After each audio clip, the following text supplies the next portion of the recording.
I was probably at the lowest point in life. Like, there were times where we legit feared for our lives. And the police came in and this flashlight's all on my face. I'm hearing Velcro open. I'm like, what is going on?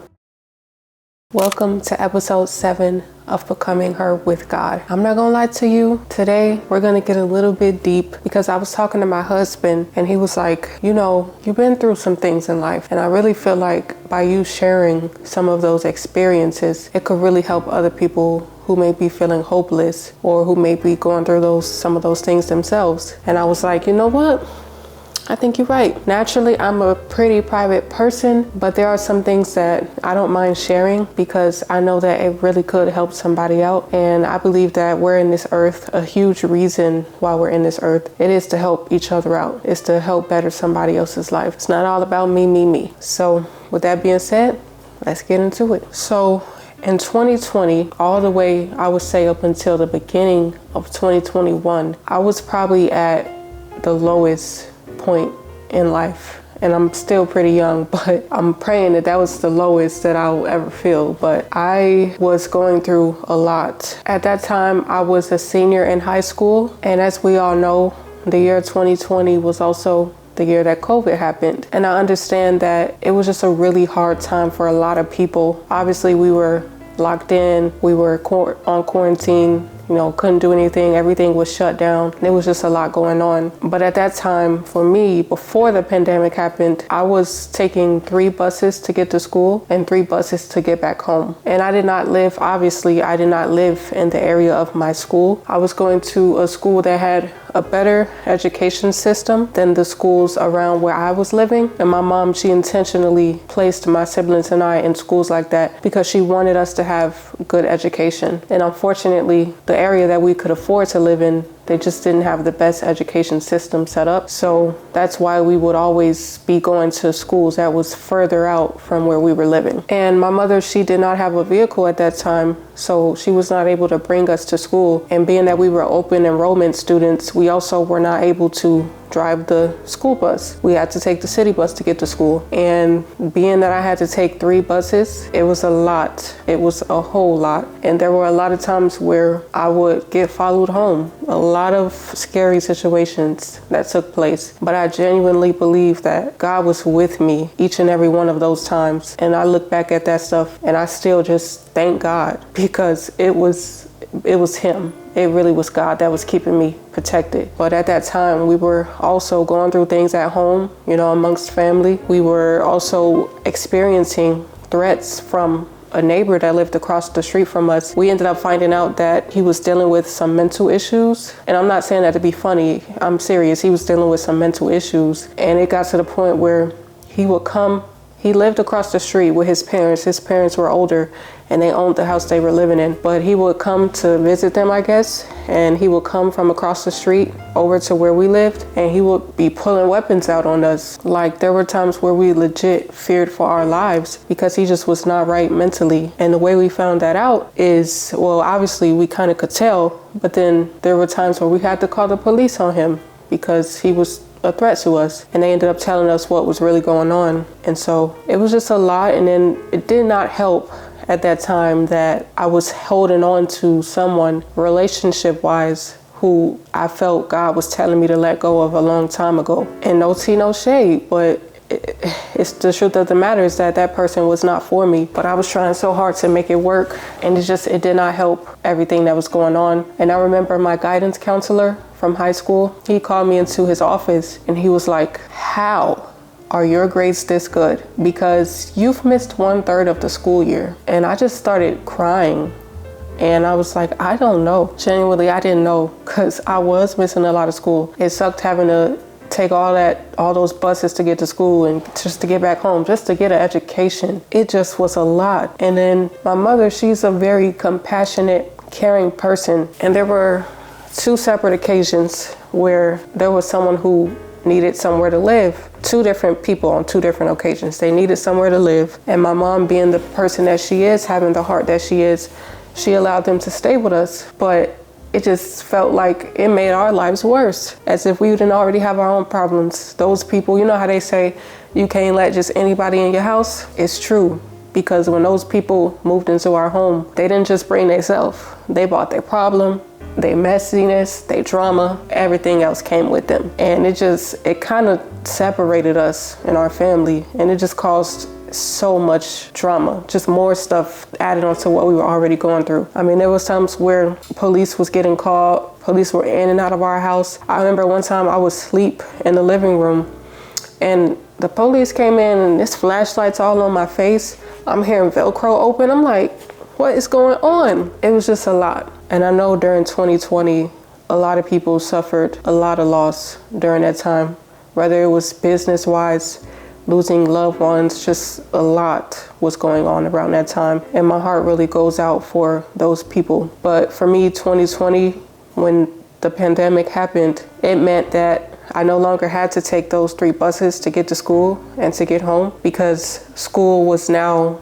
online. And I was happy than a mug, okay? I cannot begin to tell y'all, I was like so happy that I no longer had to take them dang on buses. So I finished high school online, had to graduate virtually. That sucked because I really wanted to walk across the stage, but I was just so glad that I even graduated. And then I found out that I graduated with high honors. I was a part of the National Honor Society, and then I found out that I graduated with high honors. And to this day, I don't know how, because my grades started to really slip my junior year going into my senior year of high school. Well, I would say junior year, my grades were pretty good still, but going into senior year, that's kind of when a lot just shifted in our lives. And my grades definitely started to be affected by the things I was going through. And I don't know how, but I'm gonna just say it was the grace of God that I graduated, number 1, and number 2, I somehow graduated with high honors. That was the glory of God. But going into 2021, that's kind of where things took another turn, but not for the better. My family and I, we were facing potential eviction,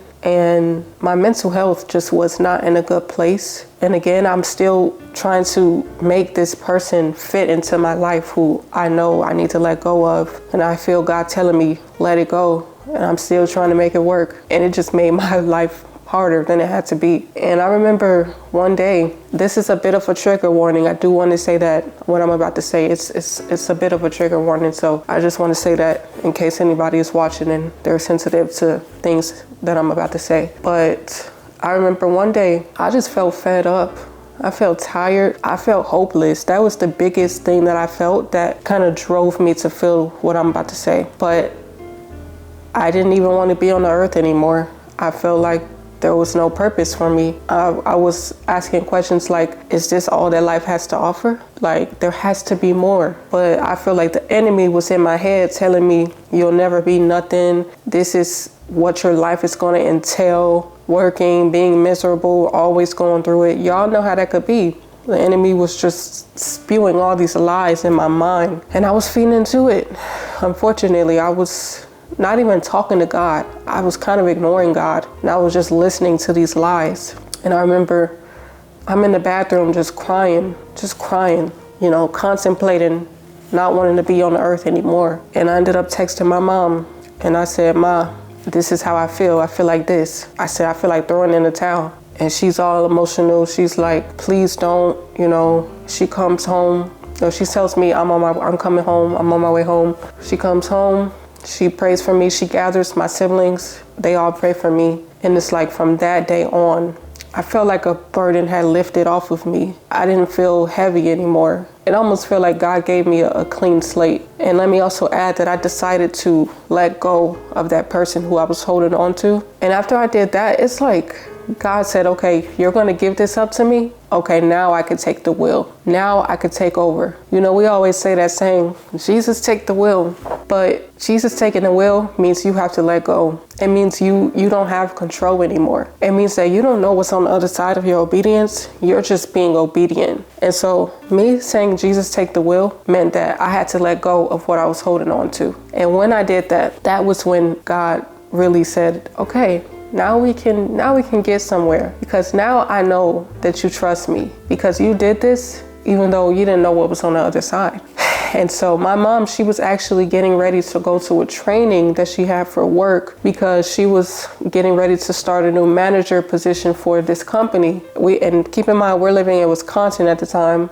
The training is in Illinois, and it was going to be for 3 months. So my mom says, I'm not leaving you here in this state of mind. I'm taking you with me. So she took me with her. And when we went there, when we were in Illinois, the job had paid for her a hotel. I was staying there. I think it was me, my younger sister, and my older brother. We all went with her. And life at that time felt so light. It really felt like my life took a whole 180 because, again, I was going through all that stuff that I had just mentioned, and it felt like God was giving me a fresh start. I ended up getting a new job. I ended up meeting my husband, and it's amazing how God just turned my life around. And that was kind of a condensed version of everything that took place. But I did want to share that with anybody who may be feeling hopeless, anybody who may be feeling like throwing in the towel. Like I told y'all, I felt that one day. Anybody who may be feeling like, is there more to life than what I'm going through? There has to be more.